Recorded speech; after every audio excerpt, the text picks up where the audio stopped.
Boa noite, a graça e a paz de Jesus estejam com todos. Amém? Me ouvem bem aí atrás? Max me ouve mais ou menos. Acho que está faltando um pouco de volume, mas Pablo vai estar ajeitando. Eu queria louvar a Deus por estarmos aqui cultuando o nome dele. Pela manhã tivemos aqui um café da comunhão, celebrando os aniversariantes, tivemos a EBD, depois tivemos a Assembleia e graças a Deus tudo correu bem para a honra e para a glória do nome do Senhor. E cá estamos. Hoje a gente começa no Santa Helena, irmãos, o culto no mesmo horário que aqui. Então, os irmãos estejam orando para que Deus possa abençoar e sustentar aquela obra, de forma que vidas sejam alcançadas ali. Nessa noite eu queria abordar um tema pela pastoral, pela leitura responsiva, os irmãos já devem ter notado. Queria falar de um tema muito importante para a vida da igreja, para a minha vida e para a sua vida. O contexto que me leva a trazer essa reflexão, que há alguns meses já vinha no meu coração, é todo esse conflito que sempre houve, mas que vem sendo intensificado nesses dias de guerras, conflitos na Europa, na Ásia, no Oriente Médio, nas Américas. Há um tumulto generalizado no mundo, o que a gente chama de caos. E caos é a ausência da paz. O caos produz guerra, brigas, intrigas, mal-estar. Mas a questão é que a Bíblia nos chama para a paz. Primeiro, a paz que Deus nos deu quando nós nos reconciliamos com Ele, porque o homem vivia em guerra com Deus. E depois que recebemos essa paz, nós agora somos agentes da transmissão dessa paz. Devemos proclamar essa paz como Jesus proclamou enquanto esteve aqui e também ensinou aos seus discípulos. Eu não quero com isso dizer que não existe conflitos na terra, que nós não temos conflitos pessoais, conflitos em casa, na igreja, na sociedade de modo geral. Não se trata disso. Então, por favor, anote logo aí para você depois não ficar com dúvida. É óbvio que nós temos. A questão é como lidamos com isso. Como trabalhamos, como elaboramos essas questões que já é o caos instalado por causa do pecado. Como o cristão deve viver?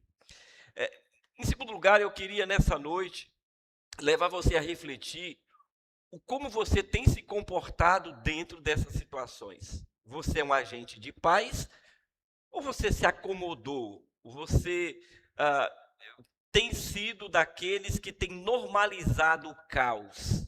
Porque tem gente que normaliza, o mundo normaliza o caos. É normal o que está acontecendo no Oriente Médio para boa parte da população do mundo. E aquilo não é normal. Quem conhece a palavra de Deus, quem conhece a Bíblia, sabe que aquilo nem de perto é normal.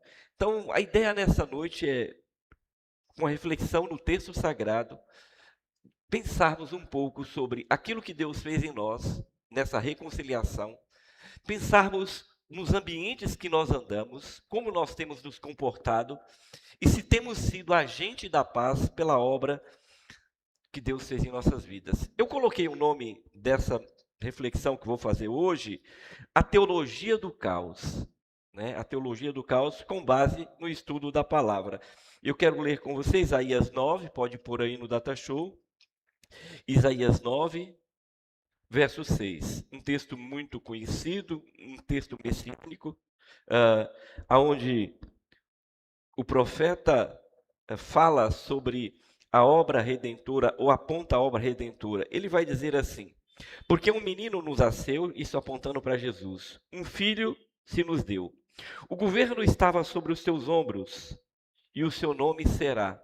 Ele aqui traz 4 aspectos do nome e do caráter de Deus. Maravilhoso conselheiro, número 1. Deus forte, número 2. Pai da eternidade, número 3. E príncipe da paz, por fim, número 4.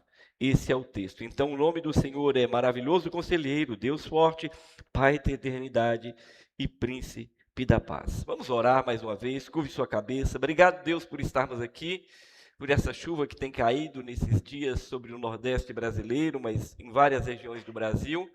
Que o Senhor acolha e ajude através dos governos, aqueles que têm pouca condição e mesmo que a chuva seja pouca, trazem transtorno a essas pessoas, que o Senhor possa usar os braços do Senhor sobre a terra, usando os homens que foram o governo estabelecido pelo Senhor para ajudar os menos favorecidos, mas que também a agricultura, os açudes, a água que é tão importante, Senhor, possa ser um canal, um instrumento de bênção para melhorar a vida da população brasileira. Pai querido, nessa noite nós estamos aqui para refletir sobre a Tua palavra. Queremos crescer e aprender, olhando para dentro de nós, olhando para o Senhor, e a partir disso entender a sua vontade, o seu propósito, o que o Senhor fez em nossas vidas e agora o que o Senhor espera de nossas vidas nesse cenário tão difícil que vivemos. Continua conosco, abençoa o teu povo, aonde estiver reunido nesses dias, assim oramos no nome de Jesus Cristo. Amém. Quero contar uma história para os irmãos antes de continuar. A mensagem dessa noite não é a mensagem expositiva, é uma mensagem temática, e o tema é o caos versus a paz. Então ela não é expositiva, ela é temática. Eu vou usar esse tema para trazer algumas lições para a igreja. Há a história de um homem, um camponês, que mudou-se para uma região. E ali ele estabeleceu em um vilarejo sua casa. E a sua casa ficava em frente a duas outras casas nesse pequeno vilarejo. Uma ficava na sua frente à esquerda e outra à sua direita. E ele, vivendo ali, depois de haver chegado, ele percebia que uma daquelas casas tinha muito barulho, muito tumulto, e gritos, e confusões. Parecia que as pessoas queriam se matar o tempo todo, e gente entrando e saindo, e porta sendo batida, coisas caindo. Ele ouvia muito barulho. E havia uma outra casa, do lado oposto, que também havia algum barulho, mas era bem menor, mas ele achava que não havia. Mas sim, havia algumas discussões e alguns conflitos ali. E um dia ele teve a oportunidade de encontrar ali no seu caminhar aquele homem que era da casa que ele achava que não tinha barulho ou tinha pouco barulho. E ele se apresentou e ele disse: eu sou novo aqui e me mudei há pouco tempo, e eu tenho observado uma coisa, queria que você me permitisse falar. Essa casa aqui, vizinha sua, e que fica de frente para a minha casa, é uma gritaria, um porta batendo, parece que jogam panela, uma confusão, palavrões, e tem hora que eu imagino que as pessoas vão se matar ali dentro, e eu acho tão esquisito. E aí ele chega para aquele homem e fala: interessante que na sua casa eu não vejo barulho, eu não tenho essas brigas, não tenho essas intrigas. E o homem olhou para ele e falou: é verdade, há muito barulho aí, eu também escuto, é vizinha a minha casa, mas queria te dizer que não é que na minha casa não tenha dificuldades, a gente não tenha discussões, a gente não tenha alguns atritos. É que na minha casa nós lidamos com isso de forma diferente. Quando há uma indiferença, quando há um querendo para a direita ou para a esquerda, a gente senta, a gente conversa, a gente dialoga, a gente sempre procura chegar a um denominador comum. Essa foi a resposta que aquele homem deu àquela indagação. Pois bem, essa história ilustra muito bem dois tipos de caminho que o mundo pode tomar, e normalmente o mundo toma. Nesse mundo que a gente vive, cheio de intrigas, brigas, conflitos emocionais, conflitos espirituais, morais, há uma confusão generalizada. Isso tudo porque Gênesis 2, Gênesis 3 vai dizer que o pecado entrou no mundo. Então, a causa, efeito de toda essa destruição e esse caos no mundo, com certeza é decorrente do que Gênesis capítulo 3 vai falar sobre essa experiência humana agora, dessa natureza do homem caído. Contudo, as Escrituras nos revela e nos garante que Deus não é o criador do caos. Deus não deseja o caos, e Ele não criou o caos. Isso foi uma decisão que o homem fez. Deus não é Deus de confusão, Deus é Deus de paz. O Shalom, que o judeu apresenta, e costuma saudar, é muito mais do que uma saudação de educação, como a gente costuma fazer na vida, não é? Ah, tudo bem, boa tarde, boa noite, bom dia. Não, para o judeu, a palavra shalom percorre até a eternidade. Ele entende teologicamente que aquele conceito é um conceito espiritual que o leva, primeiro, dentro dele à paz e que vai levar, porque agora ele tem paz com Deus, como diz lá Romanos capítulo 5, e agora ele vai levar e ser levado esta paz aos outros e até a eternidade. Então, para os judeus, o conceito de paz é fundamental. E nesse cenário, então, de tensões, conflitos, instabilidade, Cristo é apresentado, como o texto de Isaías 9, como o príncipe da paz. E por que esse tema é importante para a igreja, sobretudo nesses dias? Porque nós não podemos, enquanto igreja, normalizar conflitos, normalizar intrigas. Nós não temos como evitá-los normalmente, porque Jesus disse: no mundo tereis aflições. Tem de bom ânimo. Então, o pecado já entrou no mundo, o mundo já é um caos. Mas a igreja não pode normalizar. A igreja, aquele que encontrou com Jesus, é um agente transmissor da paz.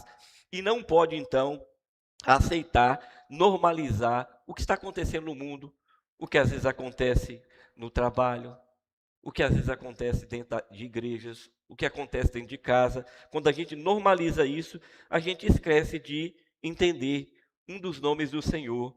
Ele é chamado Príncipe da Paz. Então, o propósito nessa noite, o meu propósito aqui, é colocar para os irmãos o que seria o que eu chamei de teologia do caos, não é? Que é esse estilo de vida que leva os homens a uma confusão e que de atritos, de divisões, não é, que não traz benefício algum para ninguém. Pelo contrário, tira e drena a sua energia de poder produzir em algum campo da sua vida, de avançar em algum campo da sua vida.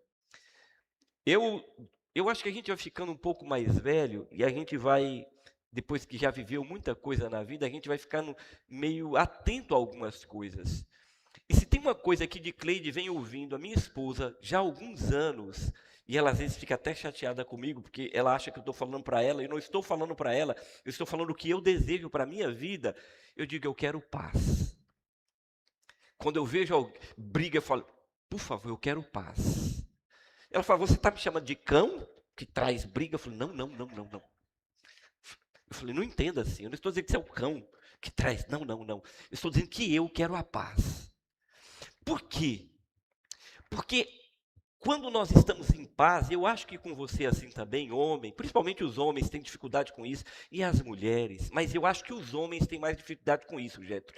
Quando o homem não está em um cenário, num ambiente que ele tenha paz, ele não fica bem. Mas isso vale para todo mundo.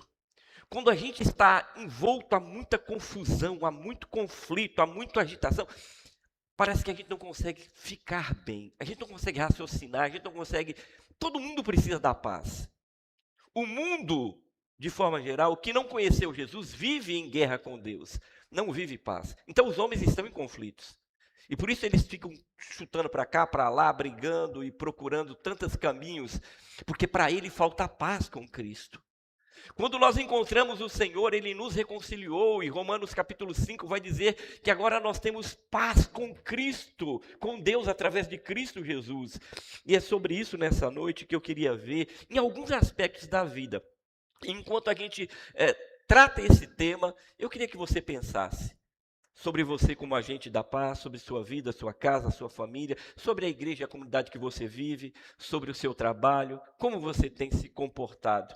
Eu tenho lutado com todas as minhas forças e pedido, Senhor, eu quero paz. Eu quero paz no meu casamento, eu quero paz entre os meus filhos, eu quero paz na igreja, no meu ministério, eu quero paz na minha vida financeira, eu quero paz. Porque quem vive em guerra, vive em conflito. E conflito, ele pode acontecer, e a gente já vive num mundo de conflitos, então a gente tem que promover a paz e não normalizar os conflitos. 1 Coríntios capítulo 14, 1 Coríntios 14, 33, vai ser digitado aí, colocado no Data Show, diz assim, porque Deus não é Deus de confusão, e sim de paz. O Deus da Bíblia é um Deus de paz e não de confusão. Esse é o primeiro ponto dentro dessa reflexão que eu queria fazer. O contexto imediato da ordem aqui é a ordem do culto, quando Paulo está ensinando aquela igreja sobre a ordem. Presta atenção. Paulo está ensinando a igreja de Coríntios nos mais diversos problemas, nesse contexto aqui do 14, sobre a ordem do culto. Mas isto vale para tudo na vida, não é? Porque Deus não é um Deus de confusão, mas um Deus de paz. Mas falando aqui, rapidamente, do contexto imediato, que era a ordem do culto, perceba, quando um fala, o outro está gritando, quando um está orando, o outro está gritando, aleluia, glória a Deus, aquela confusão que ninguém escuta quem está orando, porque pediram para alguém orar, mas agora ninguém sabe, nem aquele que está orando, ninguém sabe que ele está orando, porque começa um tumulto e aleluia, glória a Deus. Quando alguém está pregando e o outro está conversando, falando, enfim, Paulo está trabalhando a ordem do culto e falou, se não há ordem, não há paz, se não há paz, tem caos. É sobre isso que Paulo está ensinando. E por isso na vida, e nós precisamos entender, por isso Paulo vai dizer, porque Deus é um Deus, não é um Deus de confusão, mas é um Deus de paz. A palavra grega aqui é acatastásia, que significa, que indica ordem, estabilidade, não tumulto, um contraste, né? O contrário daquilo que é o caos, é paz, que aponta para harmonia, integridade, plenitude. E é para isso que Deus nos chama, porque o mundo já está no caos, porque o homem, por causa do pecado, já vive isso. Alguém disse, aonde reina Deus, ali há ordem. Aonde reina a carne, ali há confusão.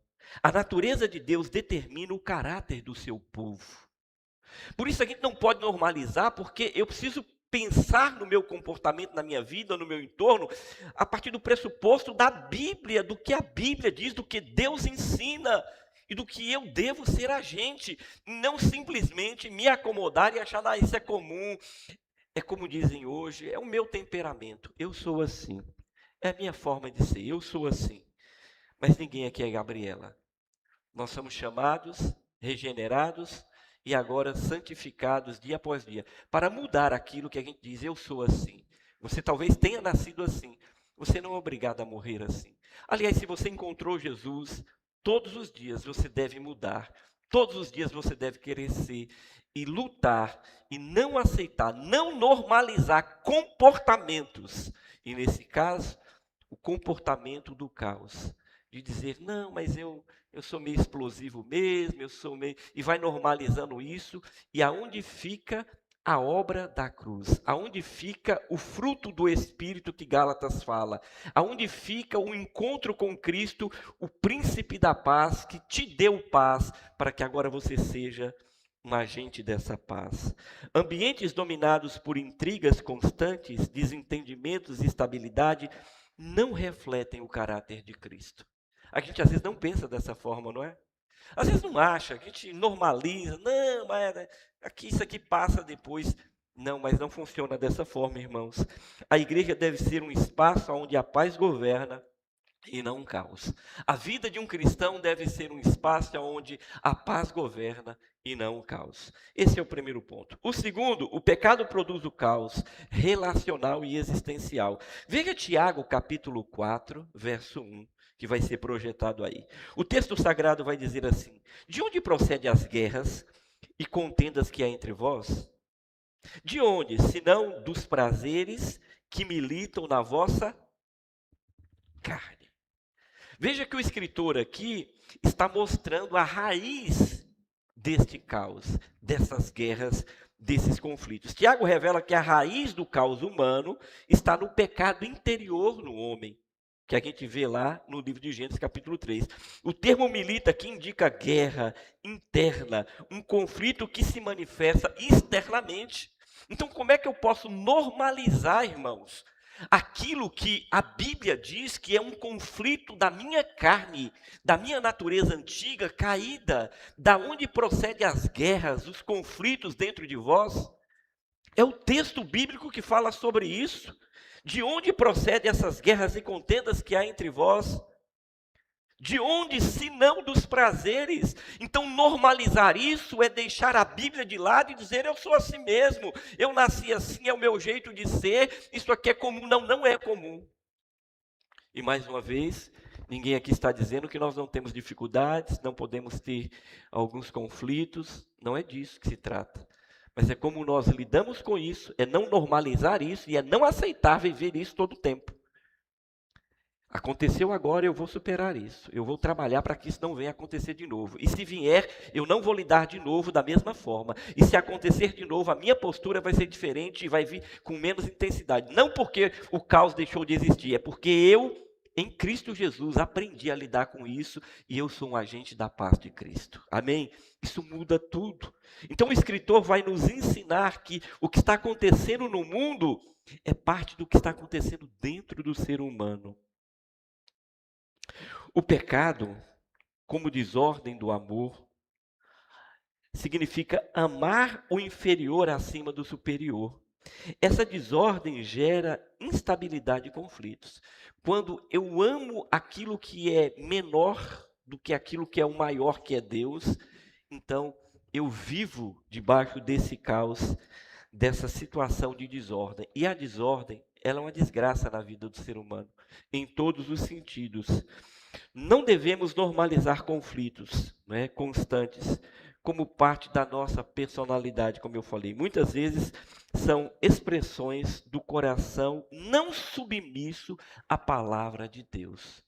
Na maioria das vezes, tais comportamentos são, são escondidos, são justificados por, é porque eu sou assim. Pois eu te digo, à luz da palavra, como Tiago nos revela aqui, que pelo contrário, isso não revela que você é assim, isso revela que como cristão, muitas vezes, você não está sendo submisso, não está se entregando no processo de santificação, como deveria, em obediência à palavra de Deus. Por isso, o seu interior, o seu coração, vive nesses conflitos, buscando guerra, buscando conflitos, isso faz parte, isso normalizou-se na sua vida. Mas a Bíblia nos ensina que nós devemos lutar e vencer esse tipo de situação. Mas aí, em terceiro lugar, pessoas podem se acostumar com o caos e até alimentar-se deles. Esse ponto aqui, para mim, é terrível, porque isso tem muita evidência no mundo moderno. Tiago 3 ainda, Tiago 3, verso 16.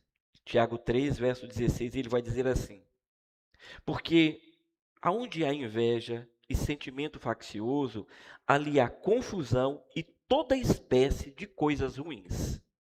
Veja, mais uma vez Tiago está falando para dentro do homem. Mas também em Provérbios 16, 28. Olha o que diz Provérbios 16, 28. E aqui está a base desse ponto. Pessoas podem se acostumar com o caos e até alimentar-se deles. Diz assim: o homem perverso suscita contendas, e o difamador separa os maiores amigos.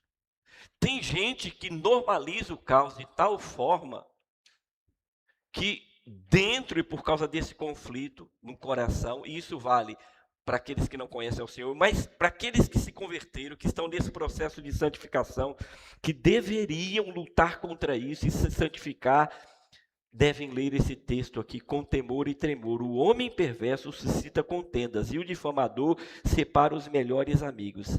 Há uma disposição pecaminosa, não apenas de tolerar o caos, mas de promover o caos. A palavra suscita aqui, ou suscitar, indica alguém que provoca intencionalmente. E tem gente que adora o caos. Eu já ouvi, pode acreditar. Tem gente que diz assim: mas aquela casa, meu Deus do céu, aquele pessoal ali não tem problema. O negócio chato. Não tem problema naquele lugar. Aquela igreja, não, olha, não tem problema financeiro. Eu não vejo os irmãos brigando. A liderança vive em harmonia. Os irmãos todos se beijando, comendo junto. Que negócio chato e estranho. Acredite, tem gente que não gosta disso. Porque precisa ter algum evento, precisa ter alguma confusão. E o tem.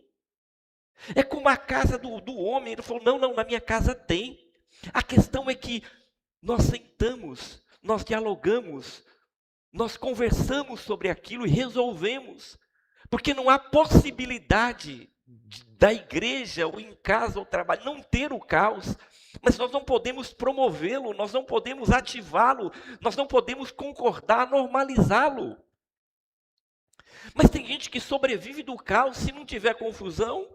Essas guerras que estão acontecendo, entenda, há o que a gente escuta da mídia, o que é vendido, e há o que é o real por trás, os verdadeiros interesses.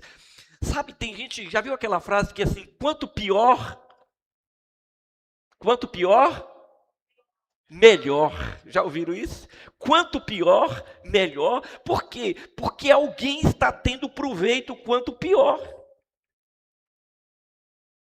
E por incrível que pareça, há pessoas que vivem assim. Tem que ter algum conflito, eu preciso fazer uma fofoca gospel. Não, tem que falar de alguém. Não falei de ninguém essa semana, pastor. Teve. Ninguém caiu, ninguém morreu, ninguém traiu. Ninguém quebrou a perna, ninguém caiu da moto, ninguém. Pastor, eu preciso ter alguma novidade. Você acha que eu estou falando de coisas longe da realidade dos homens? Não, não estou. Não, não estou. A Bíblia diz que esse conflito dentro do coração do homem, e do homem que encontrou o Senhor, que não entende e não se deixa ser dominado nesse processo de santificação, ele se torna uma pessoa facciosa, ele vive, e tem pessoas aí no mundo que vivem disso, gostam da bagunça. Organizar uma situação, organizar uma empresa, para algumas pessoas não é bom, porque se tira proveito do caos. Alguém está tomando algum proveito. Porque quando você coloca ordem, fica tudo claro. Deus promove a paz é a ordem de Deus, a paz é a transparência, não tem. Não é que não haverá problemas, mas está tudo claro, é muito fácil resolver, sentar, porque está tudo às claras. Nós precisamos lutar por isso. Nós não podemos querer viver e normalizar esse homem que a Bíblia diz em Provérbios 16, 28, o homem perverso suscita contendas, o difamador separa os maiores amigos. Não, não podemos. Não podemos querer viver o que Tiago 3,16 está dizendo, porque onde há inveja, sentimentos facciosos, ali há confusão e toda espécie de coisas ruins. A igreja histórica, desde os reformadores, entende que a depravação do homem é completa e que não há nada de bom dentro de nós. Nossas intenções, enganoso é o coração, engana até a você e a mim. Essa é a verdade. O pecado afeta todas as áreas da dimensão humana, inclusive os relacionamentos, os ambientes. Alguns passam a extrair vantagem dos conflitos, seja atenção, seja controle, autoafirmação, mas alguma coisa está sendo promovida ali. Então, assim, se arrumar, eu não tenho proveito. Quando nós pensamos nas nossas instituições, do ponto de vista social, e nós oramos e pedimos a Deus, Senhor, por que tanto roubo, por que tanta coisa, e tirando dos aposentados, tira da saúde, tira da educação, e as secretarias, Brasil afora, municipais, estaduais e federais, deixam brechas, desordem, muitas vezes o caos aonde essas pessoas têm a oportunidade, elas não querem arrumar, porque ali elas têm a oportunidade de intervir, de entrar, de tirar proveito, porque todas as vezes que se coloca a ordem, normalmente se freia esses tipos de conflitos que vão trazer guerras, mortes, separações, confusões de toda a ordem, como o Tiago diz aqui. Devemos examinar essas formas sutis que muitas vezes passa pelos nossos corações, sai pelas nossas bocas. Devemos examinar ambientes conflituosos, seja no trabalho, seja com irmãos, seja na igreja, em todos os lugares da sociedade. Há pessoas que vivem melhor com o drama do caos. Mas o Senhor nos chama para a maturidade da paz. O homem e a mulher de Deus madura, ele promove a paz, jamais o caos. Ele não tem prazer nessas coisas. Essas coisas para ele não valem, porque ele encontrou a paz em Cristo.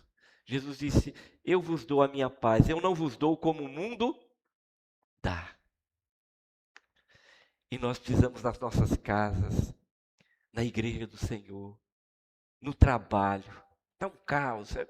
Você não vai poder acabar com ele, mas você pode ser um agente de reconciliação ali.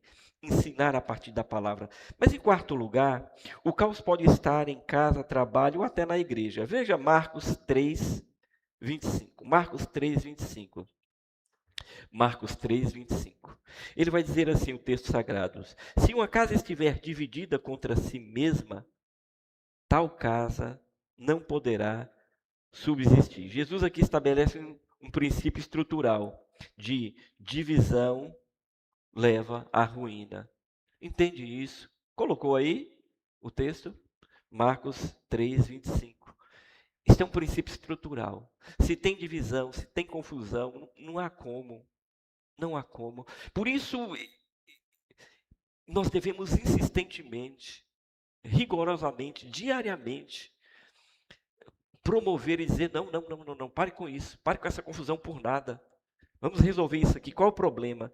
É aqui ou ali que isso deveria estar? Você quer isso aqui aonde, meu amor? É aqui. Então, fulano, isso aqui vai ficar aqui a partir de agora. Vai fazer mal para você? Não, não. Então, por favor, não tire isso daqui, porque está incomodando, está gerando aquilo, o carro, a casa, o trabalho. Como você vai ficar mais confortável? É assim. Vamos promover a paz.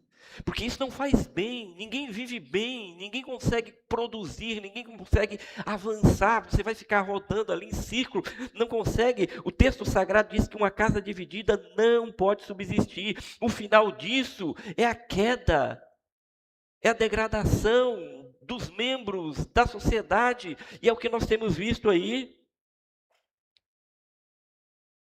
Há um reformador que diz assim, que a vida de comunhão, ele afirma que a comunhão cristã é ameaçada não por diferenças, mas por corações que não são redimidos por Cristo. É exatamente isso. Não são as diferenças. Como é que a gente vive sem ter conflitos, sem ter diferenças? É a outra casa. Ele falou: não, na minha casa tem problemas também. Na minha casa tem discussões, nós temos algumas brigas. A questão é que nós nos submetemos a Cristo, nós chegamos a um denominador, nós vamos à luz da palavra de Deus, nós nos quebrantamos, nós obedecemos ao Senhor. Não se trata de quem está certo, se trata de queremos a paz de Cristo, somos agentes que promovem a paz. Mas está sempre querendo estar certo, ter razão, apontar que tem que ser do jeito que você quer, em detrimento do conforto da grande maioria. Então, dificuldades nós temos, mas perceba que, mais uma vez, a falta, o caos promove a destruição. O texto sagrado vai dizer: essa casa não poderá subsistir. Não poderá.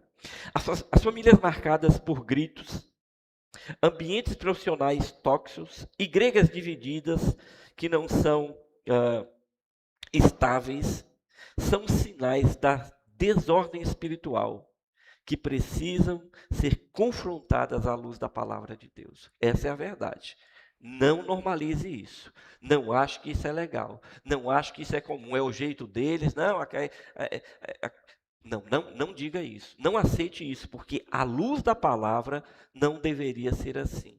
Tem problemas, tem conflitos, mas tudo isso deve ser resolvido, estancado, melhorado, de acordo com a maturidade espiritual. Isto é um sinal de falta de maturidade e não do excesso dela, mas da ausência dela. E quando a gente pensa isso para a vida da gente, tudo muda. Eu faço esse exercício diariamente, eu falo: opa, quero paz, por favor, por favor. Não, não, não, não, não. Já basta o caos que é o mundo, já basta as dificuldades que nós temos normalmente. E eu faço isso porque assim eu tenho condições de pensar, ouvir Deus, buscar ao Senhor, resolver, entender o que está acontecendo. E em lugares tumultuados, tudo isso fica muito complicado de se viver. Mas em quinto lugar, Cristo nos chama à paz. mesmo em meio a tantas lutas, porque a paz não vai eliminar o caos, mas vai dominá-lo, pelo menos por seu coração e no seu entorno. Veja o que João 16, 33 vai dizer. Estas coisas vos tenho dito para que tenhais paz em mim, paz em Cristo, irmãos. Ele diz: no mundo tereis aflições. Então a gente já sabe que aqui tem a paz e ao mesmo tempo o caos, os conflitos que são as aflições por causa do pecado. Mas ele diz: mas tem de bom ânimo, eu venci o mundo. Então nós somos chamados para quê? Para vencer o caos, para vencer esses conflitos que estão aí. E como é que nós vencemos isso? Então, paz não é a ausência de conflitos não externos, mas a paz interior, a presença da paz de Cristo no coração. A paz aqui é relacional, está ligada diretamente à pessoa de Cristo. Então, quando eu tenho paz no meu coração, já viu que tem pessoas que lidam bem, assim, o mundo está caindo e tal, não é que ela está alheia a isso, não. Mas no coração dela, a compreensão de como resolver, de que Deus está no controle, de que não adianta gritar porque não vai resolver, de esperar. É disso que se trata, porque em Cristo ela entende que não vai resolver aquilo da forma com que o mundo resolve. Atirou uma bomba, eu vou atirar outra. Se fizer assim, eu farei assado. Não. O Senhor vai dizer: estas coisas os tenho dito para que tenhas paz em mim. A paz, ela parte do coração de Cristo ao crente. O homem aí fora não sabe, as pessoas aí fora não entendem isso. Mas nós podemos ensinar, promover, pregar o evangelho é necessário para que isso seja mudado.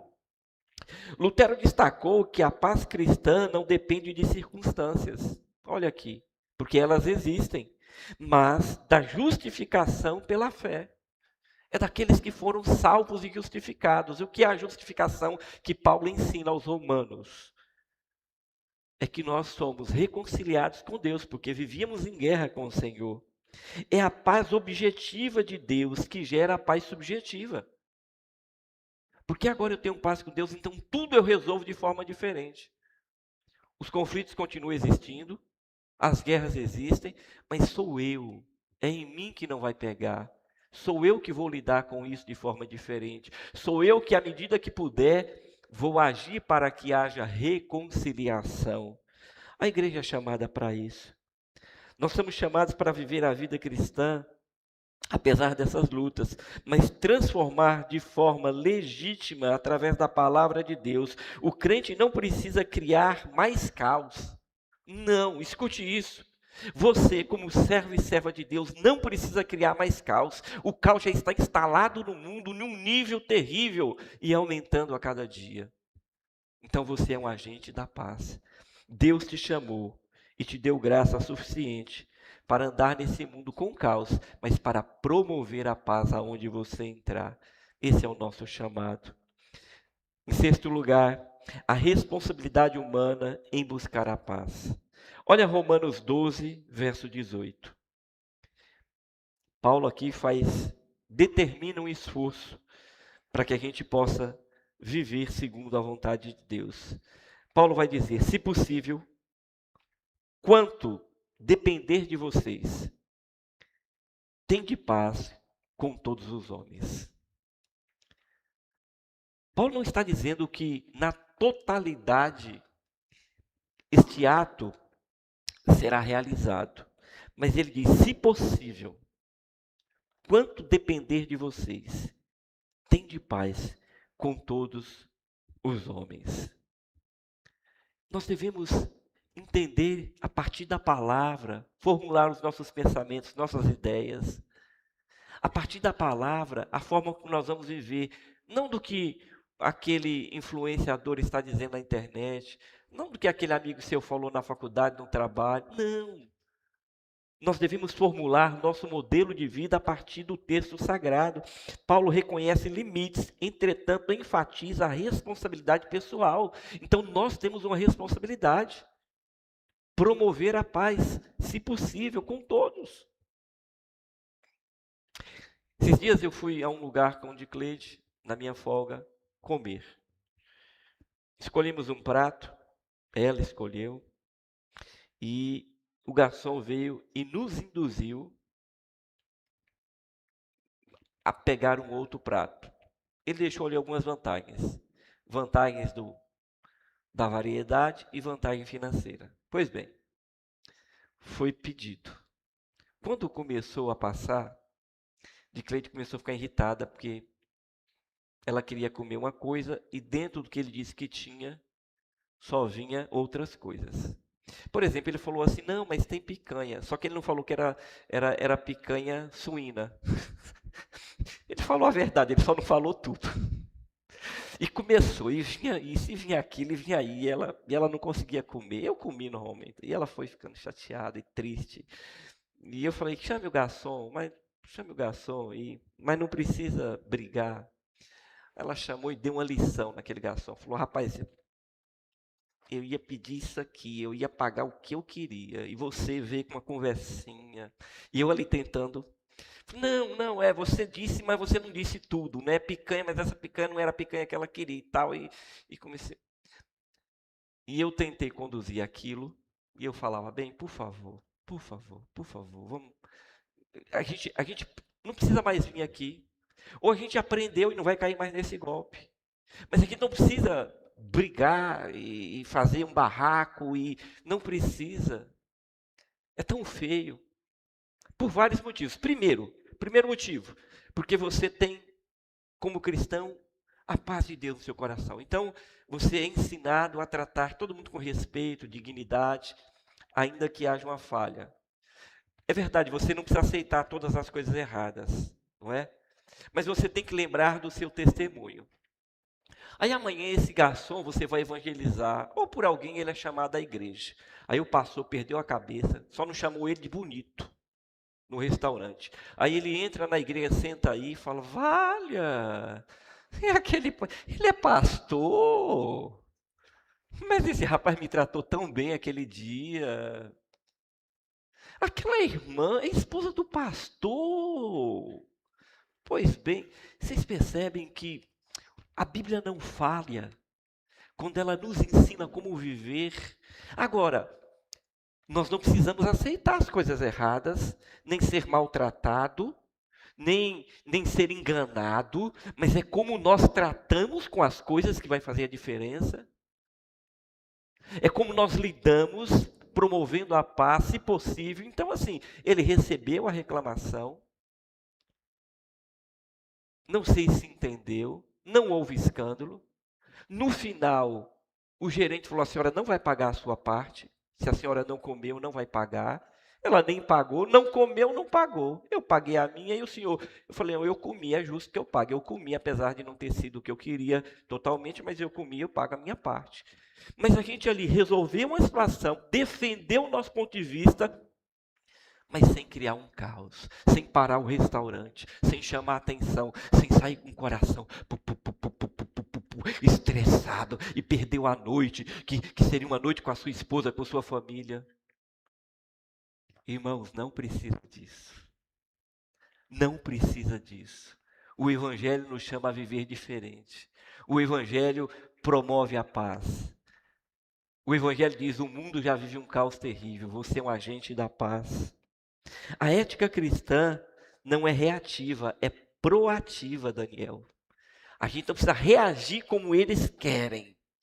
A gente precisa ser proativo, agir como Deus manda e nos ensina. O crente é chamado a ser um agente da paz, não apenas um evitador de conflitos, porque não tem como.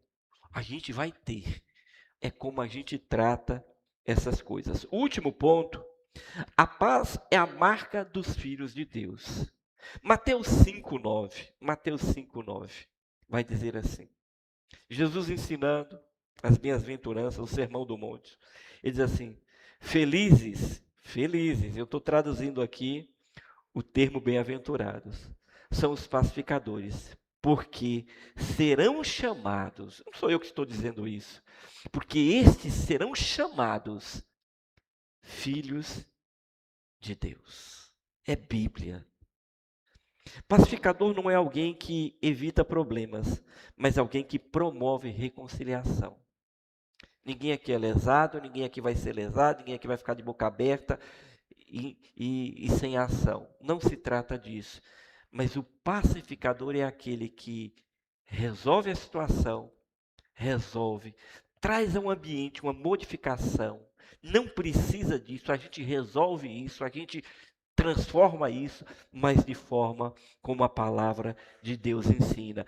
A Bíblia diz que tal pessoa é feliz. Ela vive feliz, ela está feliz, mesmo na hora do caos. Por quê? Porque ela sabe como lidar.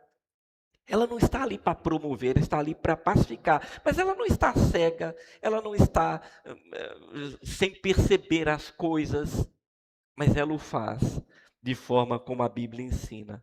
John Stott vai observar que o pacificador reflete o próprio Deus, que reconciliou o mundo consigo em Cristo. Está lá em Efésios. Paulo fala isso lá em Efésios. Que Deus em Cristo está reconciliando o mundo. Ele vai dizer aos coríntios também, que ele nos deu o ministério da reconciliação. Ambientes saudáveis são construídos por pessoas saudáveis, comprometidas com a paz de Cristo. Aonde a maturidade espiritual, é disso que se trata, maturidade espiritual. Aonde há esta maturidade, ali a reconciliação, apesar das intrigas e as diferenças que temos, ali sempre haverá paz. Porque a paz não é a ausência de conflitos, mas é a forma com que nós trabalhamos esses conflitos. Deus não nos deu lares para ficar brigando. Deus não nos deu igreja para ficarmos espietando uns aos outros. Basta olhar a igreja de Coríntios, que igreja confusenta. Eu lhe digo, eu não passava uma semana naquela igreja, eu ia procurar outra, eu ia para Éfeso, eu ia para qualquer outra. Eu falei, não, essa igreja, Deus me livre. Só Paulo para ter paciência com aquele povo. Porque era só briga, disputa, é Paulo, é Apolo, é Pedro, é Cristo, uma confusão. Não, o cristão é chamado a ser um promotor da paz. Indo para o fim, o pessoal da música pode vir. Aquilo que eu coloquei, denominei como teologia do caos, não encontra respaldo nas escrituras. Ou seja, o caos não encontra respaldo. Deus não é o criador do caos. Ela é fruto da carne, do pecado, da resistência espiritual à transformação, da regeneração não, mas da santificação. Tem gente que, resiste a obedecer à voz de Deus naquilo que sabe que é as suas fraquezas. Em contraste, a paz de Cristo não é superficial, mas ela transforma o nosso coração. Ela não muda o mundo externo, ela muda dentro de nós. Ela nos faz entender e nos aprofundar que o Deus que nos reconciliou com Ele é o mesmo Deus que nos usa como instrumento de reconciliação e promoção da paz, porque o mundo já vive em guerra. Basta esse mundo caído. Algumas lições finais do texto que eu gostaria que você prestasse atenção. 7 lições aqui, rapidamente, para que você levasse como reflexão no seu coração, nesses textos que lemos. A primeira coisa, examine seu coração. Você promove a paz ou alimenta conflitos? Esse é o primeiro ponto. A sua tendência é promover mais a paz no seu coração? Examine ele. Julgue você mesmo à luz da palavra. Ou você é daquele que gosta de promover conflitos e ficar jogando, não é? Igual quando a gente era criança, que não prestava, né? Saía na porta da escola, aí 2 amigos começavam a brigar e a gente botava fogo, né? Vai lá, olha, ele te xingou, ó. Olha, ele te deu um tapa, vai lá. E a gente queria ver o negócio pegar fogo, né? Você veja que desde pequeno, desde adolescente, desde criança, a natureza pecaminosa do homem, ela é levada e ela leva o homem a promover o caos, a guerra, a briga. Como está o seu coração? Seu coração promove paz ou alimenta os conflitos? Segundo, não há normalidade em ambientes caóticos. Confronte-os com a palavra. Você tem normalizado, seja em casa, nas relações sociais, trabalho e tantos outros. Você tem achado normal? Você acha que é normal essas coisas? Pois não é. Como filho de Deus e cristão, você deveria nesses ambientes. Se você não pode sair, você deveria então promover, através da palavra, reconciliação e ensinar, de alguma forma, com comportamento, com testemunho e com a palavra, tentando mudar aquele lugar. Não normalize, não queira normalizar o caos, porque o caos não foi Deus quem criou, Deus é o príncipe da paz, como nós lemos. Em terceiro lugar, lembre-se que o pecado já gera sofrimento suficiente no mundo. Irmãos, viver já é muito difícil. Quando caiu nessa semana aquela chuvarada, e eu aqui confortável dentro de um gabinete, com essa igreja toda tão arrumada, quando fui para casa, uma casa arrumada, onde eu me lembrava, falei, meu Deus, tem tantas pessoas que nesse momento estão com água pelo joelho. Eu precisei pegar o carro para ir fazer umas compras no Rebouças. Eu falei, eu tenho um carro que eu posso ir no Rebouças, Senhor. Mas esse mundo caótico, envolto ao pecado, boa parte das pessoas não tem. A água está entrando para dentro da casa. A enchente está derrubando tudo. O mundo já é um caos, irmãos. O mundo já é uma desgraça. Lembre, o pecado causa isso. Já causa sofrimento demais sobre a terra e sobre os homens. Não acrescente mais desordem. Não seja um agente para promover mais desgraça. Pelo contrário, diga, Deus, eu fui chamado para mudar isso, para melhorar isso. Em quarto lugar, reflita sobre, busque a paz ativamente. A paz é um fruto do Espírito. Gálatas 5:22, pode pôr aí. Ora, como crentes, nós devemos viver com base naquilo que Deus ensina. Mas o fruto do Espírito é amor, alegria, é paz. É o fruto. Não queira ser como nasceu, porque nós nascemos envoltos pelo pecado. Cristo nos libertou do poder do pecado. Queira buscar o fruto do Espírito ativamente. Em quinto lugar, valorize ambientes saudáveis. Sua igreja, seu lar, relacionamentos que refletem o caráter de Deus. É tão bom estar perto de pessoas, estar num lugar, seja igreja, seja no trabalho, onde as coisas fluem. Volto a dizer, porque já tem problema demais ali.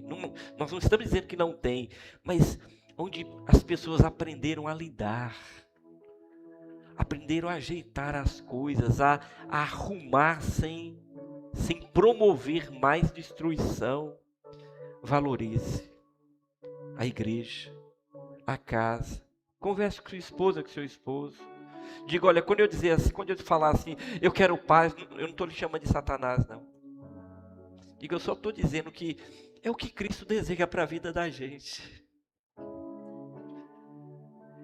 É só o que Deus deseja para a vida da gente, porque Ele falou, no mundo tereis aflições, já é caótico esse mundo. Então fala, meu amor, eu só quero paz, não vamos brigar por besteira. Meu filho, não vamos brigar, minha filha, meu neto, meu avô, minha avó, não vamos brigar por isso não, o que é? É assim, vamos ajeitar, não precisa. Valorize esses ambientes, promova esses ambientes, pense sobre isso. Em sexto e penúltimo lugar, entenda que a verdadeira paz vem de Cristo, não das circunstâncias. Quando é que a gente vai, nesse mundo, não ter aflições? Nunca, nunca. Mas nós não dependemos da circunstância. Nós temos o Senhor. Nós temos o Senhor. Eu quando saio daqui para Fortaleza, que é um caos aquele trânsito, um caos aquela cidade. Eu preparo o meu coração. Quando eu chego ali, bem na entrada, e começa aquele trânsito, e gente buzinando, e o carro não manda. De cliente falando, isso aqui tá terrível. Estou na paz, já estou preparado para isso. Eu já sabia que seria assim. Eu já me preparei para isso. Não tem problema. Vim preparado. Eu já pedi a Deus que me desse a graça. Eu não estou com horário marcado, eu não estou com pressa. Eu não vou me estressar. Não instigue o outro, não. Mulheres, não instigue o seu marido no trânsito a ficar pra cá, passa, entra. Olha, por favor, por favor, por favor. Não faça isso. Homens, o cara parou, deu uma freada na sua frente, respira. Você está certo. A questão não é estar certo. A questão é que aquilo pode não acabar bem. Não é toda vez que Deus vai mandar um anjo, como mandou para Jetro, numa história que ele conta, que ele podia não estar aqui hoje. Deus mandou, acho que foi uma viatura da polícia, que ele desceu do carro, não foi isso, Jetro? E porque ele não estava errado. Mas não é questão de estar certo. E aí o rapaz parece, porque é o que mais a gente vê aí. Então entenda, a paz de Cristo não tem a ver com circunstância, está dentro de nós, está dentro do nosso coração. E por fim, seja um pacificador. Quer ser feliz? Eu termino com esse texto. Quer ser feliz, de Mateus? Ele diz, bem-aventurado, felizes são os pacificadores. Isso é evidência dessa filiação com o Pai. Quer ser feliz? Seja um pacificador. Trate todos esses conflitos debaixo da graça de Deus. O que você não pode mudar, não vai se estressar. Fala, Deus está nas suas mãos. O Senhor vai fazer. Que Deus aplique essa palavra no coração da igreja. Curve sua cabeça. Eu quero orar com você.